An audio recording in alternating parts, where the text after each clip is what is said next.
जय हिंद भावी अध्यापकों, मेरे दोस्तों। तो चलिए बात करते हैं लॉरेंस कोहलबर्ग के बारे में। लॉरेंस कोहलबर्ग का सिद्धांत के बारे में हम जानेंगे। लॉरेंस कोहलबर्ग कहाँ के निवासी थे?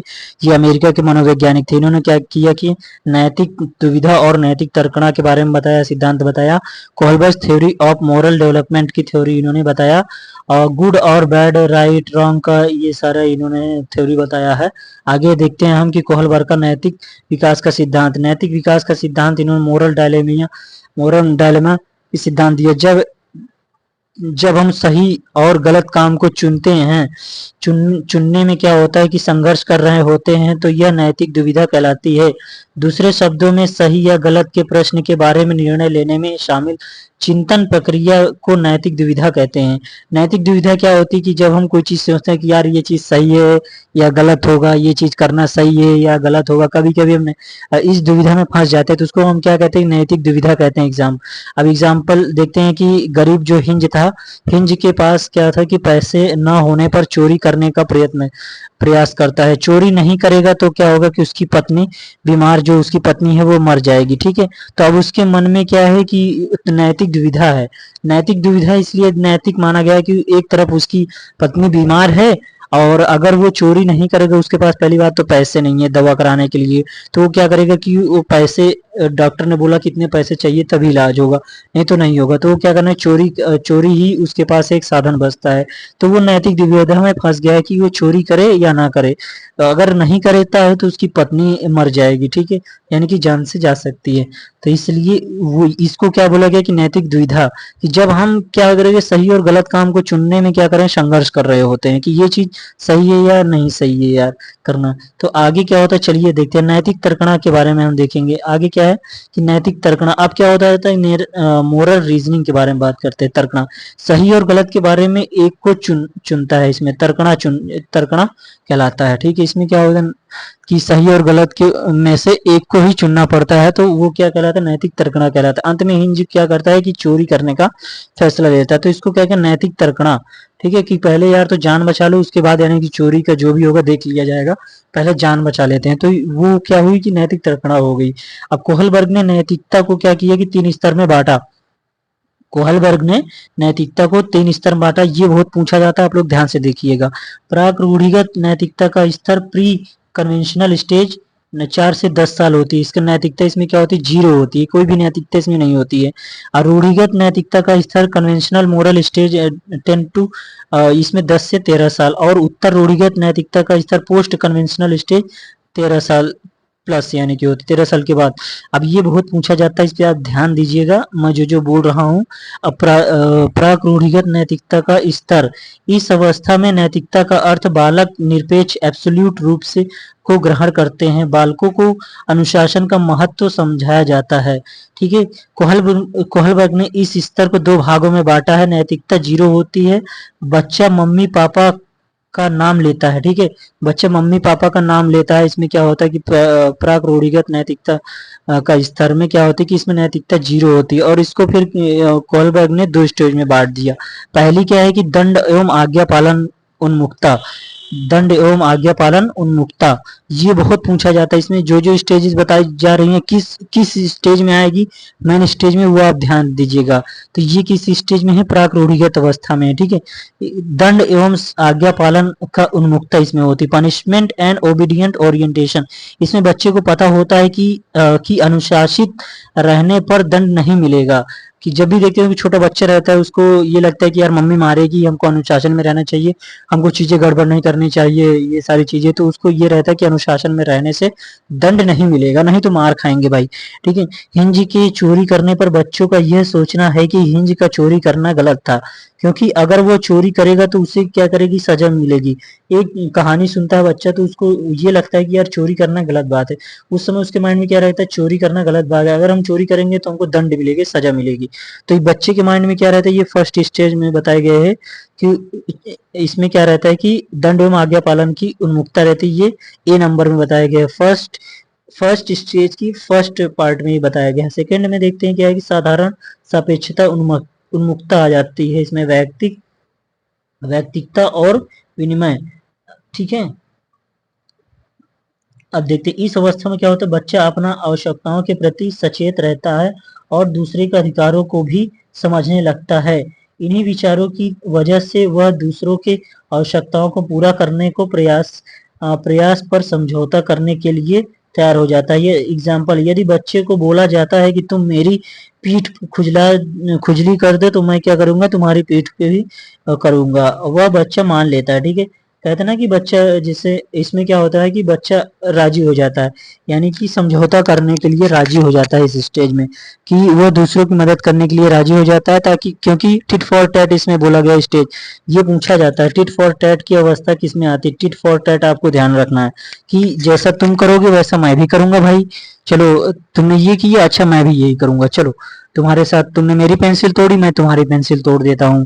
तो ये सारी चीजें उसमें आ जाती है। फिर एक समझौता कर लेता है, जैसे कि यार तुम मेरा, जैसे मैं उसको खुजली हो, तुम मेरा कान खुजला दो मैं तुम्हारा कान खुजला दूंगा, तुम मेरे मेरे बाल को ऐसे कर दो मैं तुम्हारे बाल को ऐसे कर दूंगा। ठीक है, ये सारी चीजें, बदले की भी भावना इसमें होती है। तो ये इसको टिट फॉर टैट, यानी कि जैसा तुम करोगे वैसा मैं भी करूंगा तुम्हारे साथ। तो ये भावना उसमें आ जाती है सेकंड नंबर स्टेज में, प्राक रूढ़िगत अवस्था में। ठीक है, अब रूढ़िगत नैतिकता का स्तर क्या होता है, कन्वेंशनल मोरल स्टेज में। इस अवस्था में क्या होता है, इस अवस्था में माता पिता द्वारा दिए गए हुए ज्ञान में परिवर्तन होना शुरू हो जाता है। इस अवस्था में अभी व्यक्ति के आचरण पर बाहरी नियंत्रण रहता है, परंतु अभिप्रेरणा आंतरिक रहती है। कोहल वर्ग इस अवस्था को दो भागों में बांटते हैं। फिर इस अवस्था को दो भागों में बांटते हैं। पहला नंबर क्या है कि ए नंबर, अच्छा बच्चा या अच्छी, गुड गुड बॉय और गुड गर्ल। ये पूछता है कि गुड बॉय और गुड गर्ल किस स्टेज में आती है। अभी जैसे टिट फॉर टैट वाला हमने देखा, उसी तरह गुड बॉय और गुड गर्ल पूछ लेगा किस स्टेज में आती है। इसको गोल्डन रूल बोला गया है। इस अवस्था में नैतिकता व्यवहार वह समझा जाता है जो दूसरों को प्रसन्न करे और दूसरों के द्वारा स्वीकृत हो। इस अवस्था में बच्चा क्या करता है कि दूसरे की नजरों में प्रसिद्धि पाने के लिए क्या करता है कि दूसरों की नजरों में अच्छा बन दिखाने की कारण इस अवस्था का दूसरा नाम अंतःवैयक्तिक इंटरपर्सनल संबंध भी है। अंतःवैयक्तिक संबंधों में हम दूसरों के बारे में सोचते हैं, हम दूसरे के बारे में सोचते हैं कि यार वो कैसा है, तो हम क्या करते हैं कि इसमें हम अपने आप को बहुत अच्छा दिखाने की कोशिश करते हैं, गुड बॉय बनने की कोशिश करते हैं, बहुत अच्छा, कि ताकि हम मम्मी की नज़रों में अच्छा बन जाए, पापा की नज़रों में अच्छा बन जाए, पापा हमको चाहने लगे, मम्मी हमको चाहने लगी, वो सारी चीज़ इसमें रहती है। तो बी नंबर स्टेज क्या है, कानून एवं व्यवस्था उन्मुखता। कानून एवं व्यवस्था उन्मुखता, प्राधिकरण और सामाजिक व्यवस्था बनाए रखने की उन्मुखता आ जाती है। लॉ एंड ऑर्डर ओरिएंटेशन, ये पूछ लिया जाता है स्टेज। ठीक है, law and order orientation stage किस में आती है, बी नंबर में आती है। सेकंड स्टेज की बी नंबर में आएगी, सेकंड में। अब बच्चे समाज को बनाए रखने में कानून व व्यवस्था का अनुसरण करते हैं। ये कहते हैं, इसमें क्या होता है कि अगर हम इस कानून का नियम नहीं फॉलो करेंगे तो ये यानी कि गलत है, वो सारी चीजें कहता है कि ये कानून का हम अगर उल्लंघन करेंगे, ये कानून का उल्लंघन है, पापा ये गलत है, पापा मम्मी ये गलत चीज है, पापा आप झूठ बोल रहे हैं गलत बात, मम्मी आप झूठ बोल रहे गलत बात। ये सारी चीजें यानी कि उसके माइंड में रहता है, यानी कि लॉ एंड ऑर्डर को फॉलो करता है इस स्टेज में।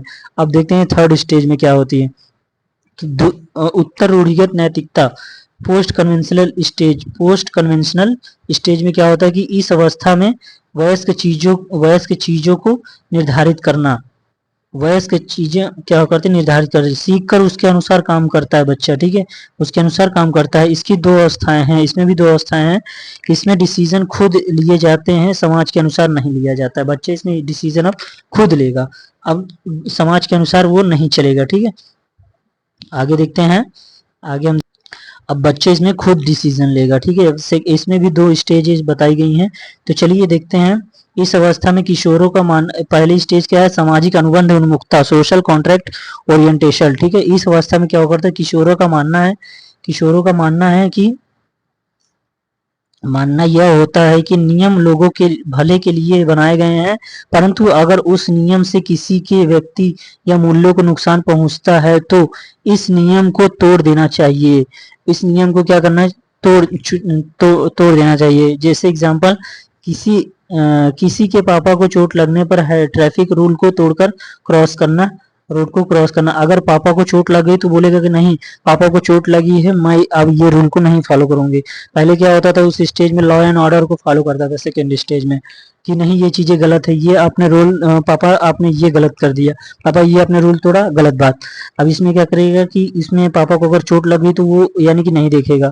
अब क्या कर देगा, अगर किसी के भला हो रहा है तो वो खुद डिसीजन लेगा कि यार ये चीज गलत है, ये चीज गलत है, पापा को चोट लगी है वो फॉलो नहीं करेगा रूल। चलिए आगे देखते हैं। आगे आगे की स्टेज फिर क्या करेगा कि इसमें सार्वभौमिक नैतिकता सिद्धांत उन्मुक्ता, बी नंबर पे क्या है कि सार्वभौमिक। अब वो क्या करेगी, यूनिवर्सल लेवल पे सोचने लगेगी, इथिक, ठीक है, प्रिंसिपल ओरिएंटेशन। इस स्टेज में नैतिकता व्यक्ति की ओर अग्रसर हो जाती है। अब बच्चे का आचरण दूसरे की प्रतिक्रियाओं या विचार किए बिना आंतरिक आदेशों के द्वारा होता है। यहाँ किशोर दूसरे के विचारों तथा नैतिकता प्रतिबंधों, लीगल रिस्ट्रिक्शन से स्वतंत्र होकर अपने आंतरिक मानकों के अनुरूप व्यवहार करता है, ठीक है, अपने अनुसार सोचने लगता है, वर्ड लेवल पर सोचने लगेगा, यानी कि कोई यानी कि रूल को वो नहीं देखेगा, ये खुद ही इसमें सोचने की क्षमता बढ़ जाती है।